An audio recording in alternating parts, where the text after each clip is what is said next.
Pleasure morning to all. Today we are going to discuss about the compounds. What is compound? Do you know? Compound is a pure substance. Compound is a pure substance which is formed due to the chemical combination of two or more elements in a fixed ratio by mass. Compound is a pure substance which is formed due to the chemical combination of two or more elements combined in a fixed ratio by mass. Students, நம்ம இந்த matter லெசன்ல first classification of மேட்டர்ல two types of மேட்டரை classify பண்ணுவோம். ஒன்னு pure substances and another one is mixtures. Pure substances ஃபர்தரா நம்ம என்ன பண்ணுவோம், டூ டைப்ஸ் ஆ கிளாசிஃபை பண்ணுவோம், elements and compounds. Elements three types ஆ கிளாசிஃபை பண்ணோம், metals, non metals and metalloids. நம்ம லாஸ்ட் கிளாஸஸ்ல இத பத்தி டிஸ்கஸ் பண்ணோம். இப்போ நம்ம காம்பவுண்ட் பத்தி பார்க்க போறோம். First what is compound? காம்பவுண்ட்னா என்ன அப்படினு பாக்கும்போது two or more elements, ரெண்டு அல்லது அதுக்கு மேற்பட்ட எலிமெண்ட்ஸ் வந்து ஒண்ணோட ஒண்ணு கம்பைன் பண்ணி நமக்கு ஒரே ஒரு ப்ராடக்ட் கிடைக்குது. அத நம்ம என்ன சொல்றோம்? காம்பவுண்ட் அப்படினு சொல்றோம். ஓகே ஸ்டூடண்ட், சோ ஒரு ஃபிக்ஸ்டு ரேஷியோல கம்பைன் ஆகுது. ரெண்டு எலிமெண்ட்ஸும் கம்பைன் ஆகும்போது அதோட மாஸ் ரேஷியோ பாத்தீங்கன்னா ஒரு ஃபிக்ஸ்டு ரேஷியோவா இருக்குது. So a compound is a pure substance which is formed due to the chemical combination of two or more elements in a fixed ratio by mass. Students, compounds के examples ஏதாவது நீங்க சொல்ல முடியுமா? Yes, water is a compound, carbon dioxide is a compound, common salt is a compound. So many examples. நம்ம daily lifeல நிறைய compounds use பண்றோம். The compounds may be solid, liquid or gas, எந்த ஸ்டேட்லனாலும் இருக்கலாம். இப்போ நம்ம என்ன பார்க்க போறோம்னா கிளாசிஃபிகேஷன் ஆஃப் காம்பவுண்ட். காம்பவுண்ட கிளாசிஃபிகேஷன் பண்ணும்போது there are two types of compounds. First one is organic compounds, another one is inorganic compounds.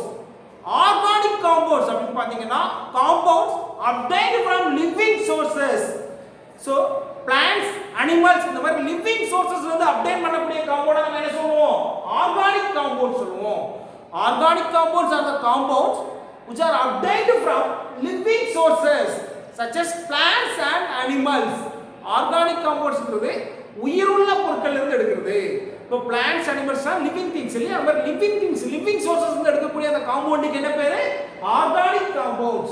So இந்த organic compoundsக்கு என்ன எக்ஸாம்பிள் பாத்தீங்கன்னா proteins, carbohydrates, இதெல்லாம் organic compoundsக்கு எக்ஸாம்பிள்ஸ். நெக்ஸ்ட் இன்னொரு டைப் என்னன்னு பாத்தீங்கன்னா inorganic compounds. Inorganic compound பாத்தீங்கன்னா compounds obtained from non living sources. உயிரற்ற பொருட்கள்ல இருந்து எடுக்கக்கூடிய காம்பவுண்டுக்கு என்ன பேரு? Inorganic compound. So compounds obtained from non living sources are called inorganic compounds. Non living sources na rocks, minerals, தாதுக்கள் சொல்றோம், பாறைகள். So இதுல இருந்து எடுக்கிறத நம்ம என்ன சொல்லுவோம்? Inorganic compounds சொல்லுவோம். Inorganic compounds are the compounds which are obtained from non-living sources such as rocks and minerals. For example, chalks and baking powder. Chalk pieces இருக்கு, baking powder இருக்கு. இதெல்லாம் inorganic compounds க்கு examples. Okay students, so compounds classification பண்ணும்போது two types classify பண்றோம். First one is organic compounds, another one is inorganic compounds. Organic compound னா living sources வந்து extract பண்றது. Inorganic compound னா non living sources இருந்து obtain பண்றது. So two types of compounds clear-ஆ உங்களுக்கு தெரியுதாமா? இப்போ நம்ம நெக்ஸ்ட் நம்ம என்ன பார்க்க போறோம்னா uses of compounds. compounds ஓட நம்ம day to day life, compounds are the most important for us இல்லையா? நம்ம daily lifeல நிறைய compounds யூஸ் பண்றோம். அந்த compounds ஓட uses இப்போ ஜெனரலா ஒரு 10 compounds உங்களுக்கு கொடுத்திருக்காங்க புக்ல. சோ அத ஒன் பை ஒன்னா பார்க்கலாம். ஃபர்ஸ்ட் என்ன கொடுத்திருக்காங்கன்னு பாத்தீங்கன்னா வாட்டர். வாட்டர் உங்களுக்கு தெரியும் இல்லையா? வாட்டர் எதுக்கு யூஸ் பண்ணுவோம்? ட்ரிங்கிங் பர்பஸ்க்கு யூஸ் பண்ணுவோம். and also as a solvent. solvent னா தமிழ்ல கரைப்பான்னு சொல்லுவாங்க. இப்போ வாட்டர் நம்ம சால்ட்டோ சுகரோ போட்டு கரைச்சா என்ன ஆயிரும்? கரைஞ்சிரும் இல்லையா? வாட்டர் மாதிரி நல்ல ஒரு கரைப்பானா செயல்படுது, சால்வெண்டா செயல்படுது. so water is used for drinking and also used as a solvent. Next பாத்தீங்கன்னா டேபிள் சால்ட். டேபிள் சால்ட்டோட கெமிக்கல் நேம் என்னன்னு தெரியுமா? what is the chemical name of table salt?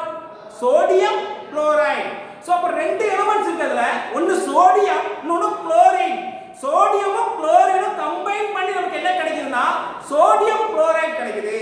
So sodium குளோரைடோட common name தான் டேபிள் சால்ட்.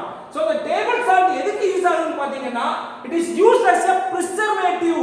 சோ இப்போ மீட்டா இருக்கலாம், ஃபிஷ்ஷா இருக்கலாம், அதெல்லாம் preservative, உணவு கெட்டு போகாம பாதுகாக்கிறதுக்கு என்ன பேரு? preservative பேரு. சோ the preservative யூஸ் ஆகுது and also used as a essential component for our daily life. நம்ம ரெகுலர் லைஃப்ல நமக்கு முக்கியமான ஒரு எசென்ஷியல் காம்போனன்ட் என்னது? Table salt. உப்பு இல்லாம சாப்பிட முடியாது இல்லையா? So table salt is used as a preservative and also essential component. Next compound என்னன்னு பாத்தீங்கன்னா சுகர். சுகர் உங்களுக்கு நல்லாவே தெரியும். சுகர் எதுக்கு யூஸ் பண்ணுவாங்க? சுகர் எல்லாருக்கும் பிடிக்கும் தானே? preparation of sweets, toffees. So sweets prepare பண்றதுக்கு சுகர் யூஸ் பண்ணுவாங்க. சுகரை வந்து சுக்ரோஸ் அப்படினு சொல்லுவாங்க. சுகர்ல வந்து கார்பன், ஹைட்ரஜன், ஆக்சிஜன் சொல்லி 3 டைப்ஸ் ஆஃப் எலிமெண்ட்ஸ் இருக்குது. இந்த சுகரோட யூஸ் என்னன்னு பாத்தீங்கன்னா it is used for the preparation of sweets. So next நம்ம என்ன காம்பவுண்ட் பாக்குறீங்கன்னா பேக்கிங் சோடா. பேக்கிங் சோடா அப்படி பாக்கும்போது இது எதுக்கு யூஸ் பண்றாங்கன்னு பாத்தீங்கன்னா பேக்கரியில வந்து கேக் பிரெட் எல்லாம் சாஃப்ட்டா இருக்கிறதுக்காக பேக்கிங் பவுடரா யூஸ் பண்ணலாம். preparation of baking powder and also it is used as a fire extinguisher. fire extinguisher எதை யூஸ் பண்றாங்கன்னு பாத்தீங்கன்னா பேக்கிங் சோடாவை யூஸ் பண்ணுவாங்க. Next washing soda. Washing soda வந்து எதுக்கு யூஸ் பண்றாங்கன்னு பாத்தீங்கன்னா க்ளீனிங் ஏஜென்ட்டா யூஸ் பண்றாங்க. பேக்கிங் சோடானா சோடியம் கார்போனேட், வாஷிங் சோடானா சோடியம் பைகார்போனேட். சோ அந்த வாஷிங் சோடாவை எதுக்கு யூஸ் பண்றாங்கன்னு பாத்தீங்கன்னா சோப்ல எல்லாம் வந்து க்ளீனிங் ஏஜென்ட்டா வந்து வாஷிங் சோடாவை யூஸ் பண்றாங்க. நெக்ஸ்ட் நீங்க பாத்தீங்கன்னா ப்ளீச்சிங் பவுடர். உங்களுக்கு நல்லாவே தெரியும் ப்ளீச்சிங் பவுடர் வந்து ஒரு cleaning agent, bleaching agent bleach பண்ணி அதை யூஸ் பண்ணுவாங்க. அது மட்டும் இல்லாம ட்ரிங்கிங் வாட்டரை ஸ்டெரிலைசேஷன் பண்றதுக்கு, ஸ்டெரிலைசேஷன் ஆஃப் ட்ரிங்கிங் வாட்டர், தண்ணீரை சுத்தமாக்குறதுக்கு. ஏன்னா வாட்டர்ல நிறைய ஜெம்ஸ் இருக்கும், மைக்ரோ ஆர்கானிசம்ஸ், கண்ணுக்கு தெரியாத நிறைய கிருமிகள் இருக்கும். சோ அதை அழிக்கிறதுக்காக இந்த ப்ளீச்சிங் பவுடரை யூஸ் பண்ணலாம். Sterilization of drinking water. So இதுல வந்து இதோட கெமிக்கல் நேம் வந்து calcium oxychloride. Calcium oxychloride. Next பாத்தீங்கன்னா குயிக் லைம். குயிக் லைம்ங்கிறது என்னன்னு பாத்தீங்கன்னா உங்களுக்கு நல்லாவே தெரியும். குயிக் லைம்ங்கிறது கால்சியம் ஆக்சைடு. சோ இதுல வந்து கால்சியம் ஆக்சிஜன் சொல்லி 2 எலிமெண்ட்ஸ் இருக்குது which is used for the manufacture of cements. cement ஃபேக்டரியில எதை யூஸ் பண்றாங்கன்னு பாத்தீங்கன்னா குயிக் லைம் யூஸ் பண்றாங்க. and also glass மேக் பண்றது கூட இது யூஸ் ஆகுது. நெக்ஸ்ட் காம்பவுண்ட் வந்து ஸ்லாக்டு லைம். ஸ்லாக்டு லைம் நீர்த்த சுண்ணாம்பு அப்படி தமிழ்ல சொல்வாங்க. சோ அந்த குயிக் லைம் வாட்டரோட mix பண்ணும்போது நமக்கு என்ன கிடைக்கும்? ஸ்லாக்டு லைம் கிடைக்கும். தட் இஸ் அவரோட கெமிக்கல் நேம் வந்து calcium hydroxide. So calcium, oxygen, hydrogen சொல்லி 3 எலிமெண்ட்ஸ் இருக்குது. இது எதுக்கு யூஸ் பண்றாங்கன்னு பாத்தீங்கன்னா ஒயிட் வாஷ் பண்றதுக்கு. வால்ஸ் எல்லாம் ஒயிட் வாஷ் பண்ணுவோம் இல்லையா? சோ அந்த ஒயிட் வாஷ் பண்றதுக்கு சுண்ணாம்பு யூஸ் பண்ணுவாங்கல்ல, அதுக்கு என்ன பேருன்னா slaked Lime. So calcium hydroxide. Next பாத்தீங்கன்னா லைம்ஸ்டோன். லைம்ஸ்டோன் உங்களுக்கு தெரியும் சாக் பீசஸ் ப்ரிப்பேர் பண்ண யூஸ் பண்றாங்க. சுண்ணாம்பு கட்டின்னு சொல்றாங்க இல்லையா? So limestone is used for the preparation of chalk pieces. அதோட கெமிக்கல் நேம் என்னன்னு தெரியுமா? What is the chemical name of limestone? chalk piece ஓட கெமிக்கல் நேம் என்ன? Calcium carbonate. So calcium, carbon, oxygen இந்த 3 எலிமெண்ட்டும் சேர்ந்து நமக்கு ஒரு காம்பவுண்ட் கிடைக்குது. தட் காம்பவுண்டுக்கு என்ன பேருனா லைம்ஸ்டோன். இதோட கெமிக்கல் நேம் வந்து கால்சியம் கார்போனேட். இது எதுக்கு யூஸ் ஆகுதுன்னு பாத்தீங்கன்னா preparation of chalks. நெக்ஸ்ட் பாத்தீங்கன்னா அமோனியா. அமோனியானா தெரியும் NH3 ன்னு சொல்லுவாங்க அதோட மாலிகுலர் ஃபார்முலா. இந்த அமோனியா எதுக்கு யூஸ் பண்றாங்கன்னு பாத்தீங்கன்னா manufacturing of fertilizers, உரங்கள் தயாரிக்கிறதுக்கு வந்து இந்த அமோனியா யூஸ் பண்றாங்க. Ammonium phosphate, ammonium super phosphate, இந்த மாதிரி நீங்க நிறைய உரங்கள் தயாரிக்கிறதுக்கு இந்த அமோனியா யூஸ் பண்றாங்க. இந்த அமோனியா வந்து நைட்ரஜனும் ஹைட்ரஜனும் கம்பைன் பண்ணி கிடைக்கிறது NH3. சோ அதுல இருக்கக்கூடிய எலிமெண்ட்ஸ் எல்லாம் பாத்தீங்கன்னா nitrogen and hydrogen which is used to manufacture of fertilizers. Okay students, இன்னைக்கு நம்ம கிளாஸ்ல நம்ம என்ன பார்த்தோம்னா காம்பவுண்ட் பத்தி பார்த்தோம். ஃபர்ஸ்ட் காம்பவுண்ட்னா என்ன அப்படி பாக்கும்போது 2 or more elements combined in a fixed ratio by mass. So குறிப்பிட்ட ரேஷியோல 2 அல்லது அதுக்கு மேற்பட்ட எலிமெண்ட்ஸ் ஒன்று சேர்ந்து நமக்கு ஒரு காம்பவுண்டா ப்ரொடியூஸ் பண்ணுது. இந்த காம்பவுண்டோட கிளாசிஃபிகேஷன் போகும்போது what are the types of compounds கேட்டா நீங்க என்ன சொல்வீங்க? Organic compounds, inorganic compounds. What is organic compound? Organic compounds are the compounds which are obtained from the living sources such as plants and animals. Organic compound அப்படினா அதுக்கு examples நீங்க பாத்தீங்கன்னா protein, carbohydrates. Next பாத்தீங்கன்னா inorganic compounds. Inorganic compounds, what is inorganic compound கேட்டா inorganic compound is a compound which is obtained from non living sources. நான் living sources such as minerals and also rocks பாறைகள்ல இருந்து எடுக்கிறது. So அதுக்கு example பாத்தீங்கன்னா chalk and baking powder. Next நம்ம என்ன பார்த்தோம்னா uses of compounds பார்த்தோம். சம் காம்பவுண்ட்ஸ் கொடுத்துருக்காங்க, ஒரு 10 காம்பவுண்ட்ஸ் கொடுத்துருக்காங்க, அதோட யூசஸ் என்னன்னு சொல்லி எக்ஸ்பிளைன் பண்ணிருக்காங்க. ஃபர்ஸ்ட் பாருங்க வாட்டர். வாட்டர் உங்களுக்கு நல்லாவே தெரியும், ட்ரிங்கிங் யூஸ் பண்றது. டேபிள் சால்ட் வந்து பிரிசர்வேட்டிவா யூஸ் பண்ணுவாங்க. சுகர் வந்து preparation of sweets.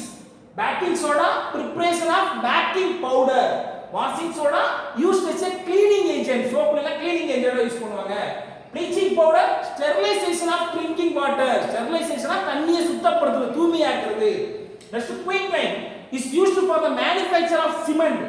slacked lime whitewashing of walls, வெள்ளை அடிக்கிறது. limestone preparation of chalk, chalk piece prepare பண்றது. ammonia is used for the manufacture of fertilizers. Okay students, இப்போ உங்களால ஆன்சர் பண்ண முடியுமா? நான் क्वेश्चन கேட்டா இப்போ சொல்லுங்க பாப்போம். சிமெண்ட் ப்ரிப்பேர் பண்றதுக்கு எந்த காம்பவுண்ட் யூஸ் பண்ணுவாங்க? which compound is used for the manufacture of cement? quicklime.